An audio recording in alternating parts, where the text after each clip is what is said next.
మనం విశ్వసించే ప్రభు ఏమై ఉన్నాడు?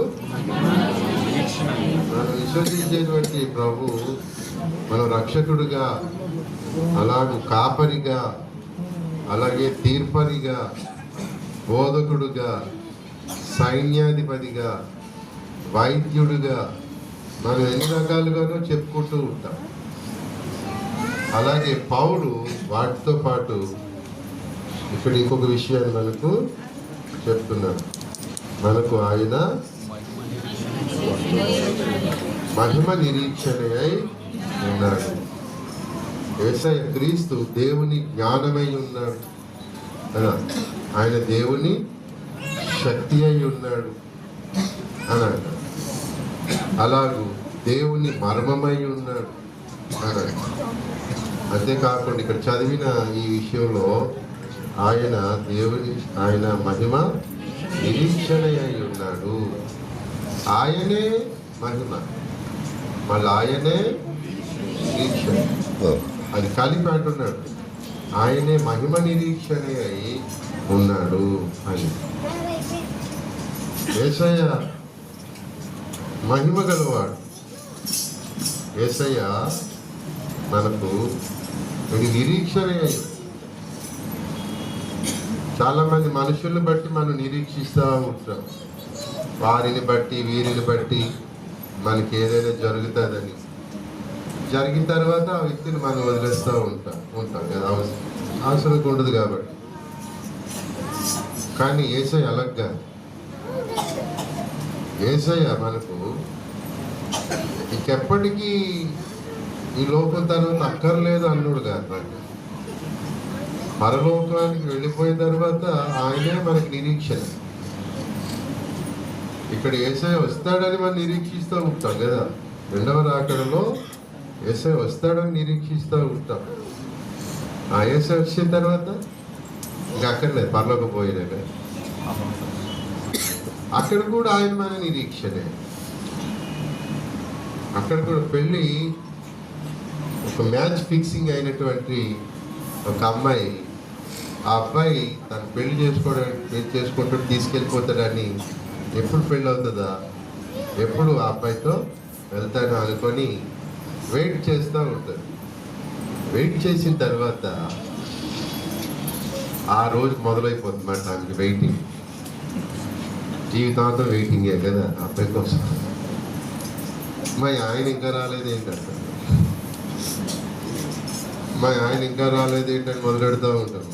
మొదలెడతారు స్త్రీలు ప్రతిరోజు. వాడు మంచివాడు అనుకోండి, ఇంకా రాలేదేంటా అనుకుంటారు. వాడు చెడ్డవాడు అనుకోండి, ఇంకా రాకపోతే మంచిది అనుకుంటాం కదా. కానీ మన యేసయ్య మాత్రం చాలా మంచివాడు కదా. కాబట్టి యేసయ్య మనకి ఎప్పుడు నిరీక్షణగానే ఉంటాడు మాట. ఎప్పుడు కూడా మనం ఆయన కొరకు వెయిట్ చేసేటట్టుగా యేసయ్య మనకు ఉంటాడు. కాబట్టి మనకు విషయంలో పరలోకానికి వెళ్ళిన తర్వాత మనకు బోర్ కొట్టదు మాట. మన విషయంలో పరలోకానికి వెళ్ళిన తర్వాత ఈ లోకంలో మరి ఈ లోకానికి దేవదూతలు వచ్చేసారు కదా పెళ్లి చేసుకోవడానికి.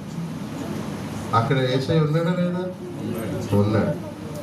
ఆయన బోర్ కొట్టింది కదా ఈ లోకానికి వచ్చారనిపించింది వాళ్ళు. కానీ మనకు అలా బోర్ కొట్టదు. ఏదైనా బాబా అని చెప్పేసి ఇంకొక లోకానికి వెళ్ళిపోదాం అనిపించింది. అలాంటి నిరీక్షణ ఉంటాడు మనకి ఎప్పుడు యేసయ్య దేవునితో.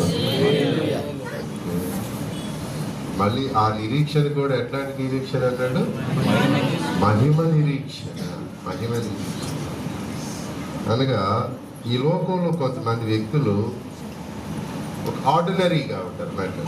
సాధారణమైనటువంటి నిరీక్షించడానికి తగిన వ్యక్తులు.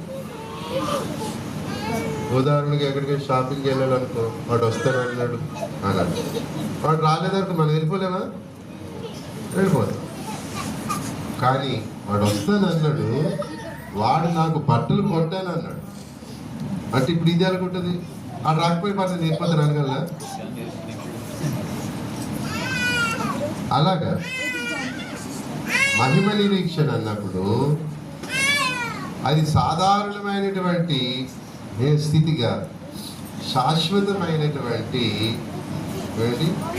గొప్పతనం అన్నమాట.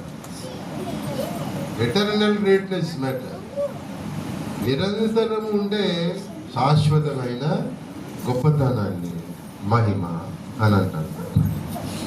అలాంటి నిరీక్షణ ఆయన ఉండాలి. మరి అలాగ ఉంటానని దేవుడి దినాన్ని తెలియపరుస్తున్నాడు. ఆయన ఉంటాడు కదండి. మరి అయితే ఏంటంటే అయితే అలా ఉండునట్లుగా మనం జాగ్రత్త పడాలి. ఇప్పుడు నీకు బట్టలు కొంటానన్న వ్యక్తి కొనేటట్టుగా మనం చేసుకోవాలి కదా. వాడు వస్తున్నప్పుడు ఏంట్రా ఇంకా ఇంత లేట్ ఏంటి, ఇంక ఎందుకు రాదు, ఇంకా ఎంతవరకు వెయిట్ చేయాలి అని అంటే ఏంట్రో ఎక్కువ వాడుతున్నావు అని వాటిని కొనలే, కొట్టని అనుకుని కొనలే అని కాదు. కొంతమంది వీడి చేత 2 డ్రెస్సులు కొనిపిద్దాం, ఎందుకంటే లేట్ చేసాడు కదా, ఇంకెప్పుడు లేట్ చేయకూడదు వీడి కోసం అన్నట్టుగా కొంతమంది ఉంటారు. ఏంటో చాలా లేట్ అయిపోయింది, అక్కడేమో మా ఇంట్లో వాళ్ళు రమ్మన్నారు, అక్కడ ఇంకొక మా పెద్దనాన్నగారి కొడుకు వచ్చాడు, వాడు కూడా ఒక డ్రెస్ తీస్తాను అన్నాడు. మరి వాడు తీస్తాడు, వెళ్ళిపోయి ఉంటాడు కదా. ఏంటో నువ్వు ఇలా చేసావు పద, మరి ఏం చేస్తావు, క్రిస్మస్కి ఒక డ్రెస్, న్యూ ఇయర్కి ఒక డ్రెస్ అనుకున్నాను. కజిన్ బ్రదర్ వెళ్ళిపోయాడు, ఆ ఫోన్లో లిఫ్ట్ చేయట్లేదు మళ్ళీ అన్నాను. ఈ నా మీద వేసేటట్టుకున్నాడే ఇది అని చెప్పి, సరే సరే నేనే తీస్తాను కదా అని మన యేసయ్య అంటాడు. దేవునికి స్తోత్రం.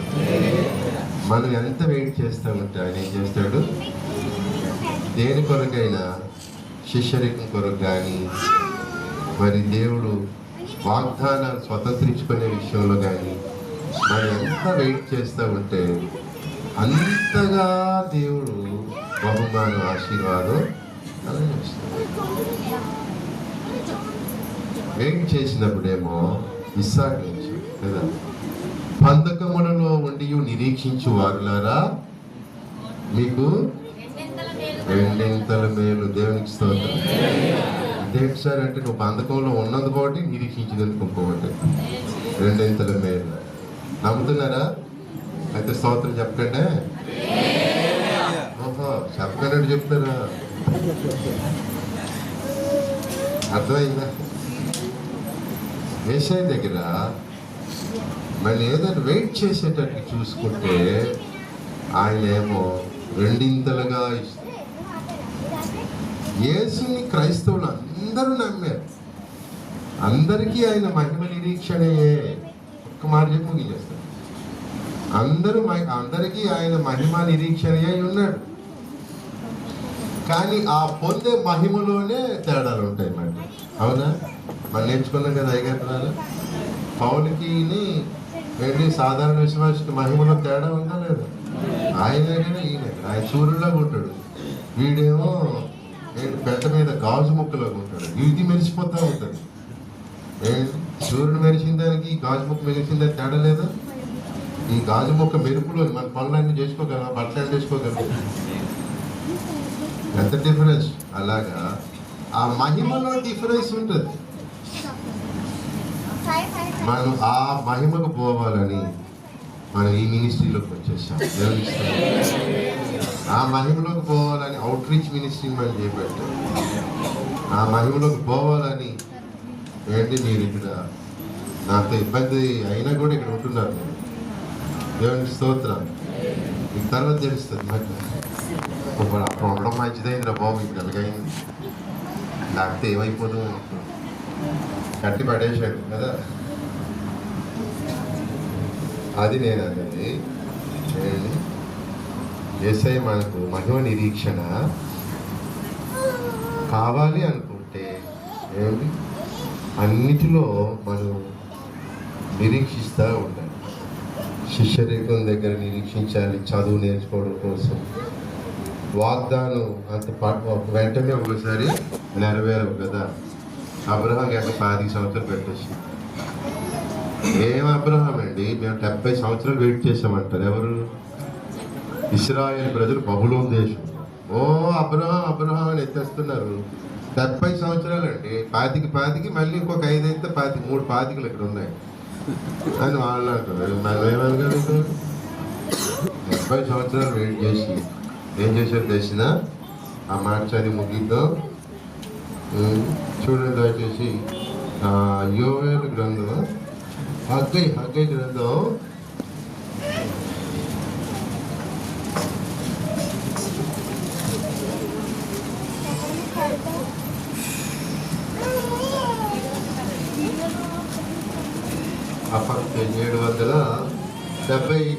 776వ వచనం చూడండి. 9వ వచనం, 76వ పేజీ, 2వ అధ్యాయం 9.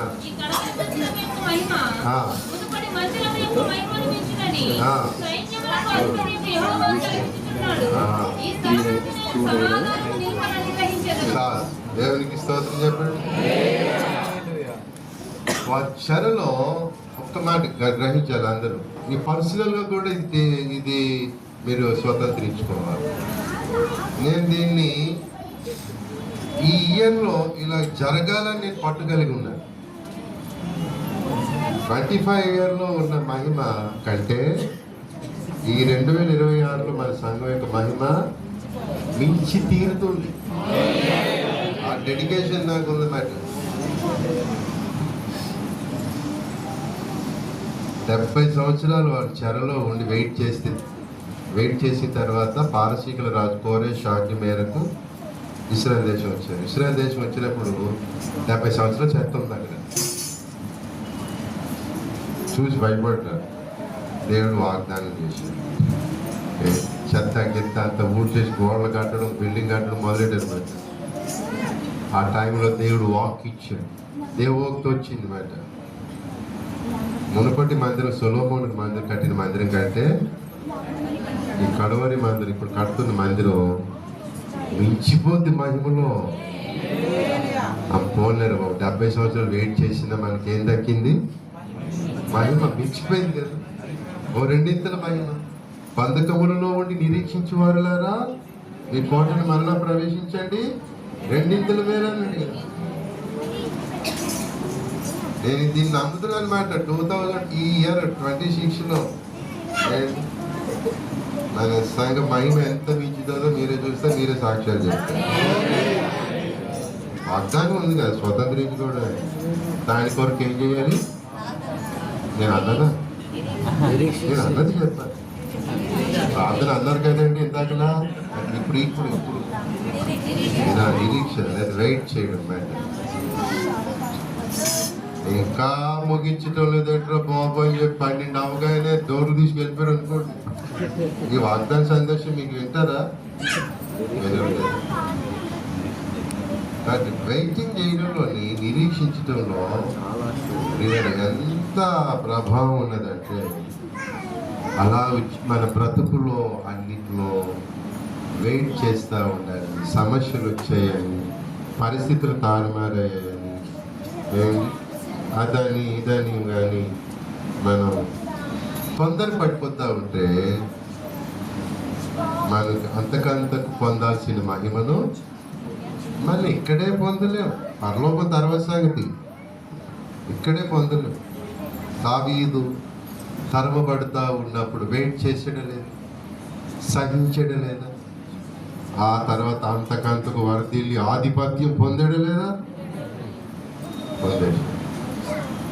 అలాగే మనం కూడా ఆయా పరిస్థితుల్లో మనం వెయిట్ చేసి ప్రభు వైపు చూస్తూ ఉంటే నువ్వు ఏది పొందాలో దేవుడు అంతకంటే రెట్టింపు చేసి నీకు అనుగ్రహిస్తాడు.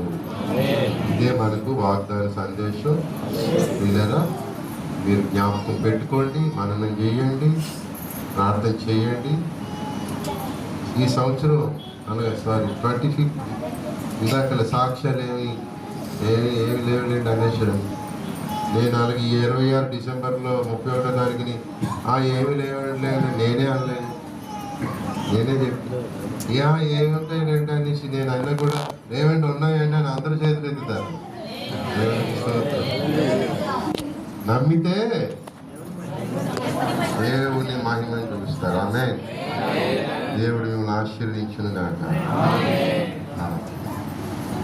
మంచిది ప్రియులారా, మనందరూ ఈ సమయంలో మరి లేచి నిలబడి దేవునికి కృతజ్ఞతా కానుకలను సమర్పించుకుందాం. సంతోషంతో మనం సమర్పించుకుందాం. గత సంవత్సరం అంతా మనల్ని కాపాడి ముందు కార్డ్స్ ఇచ్చేద్దాం. అంటే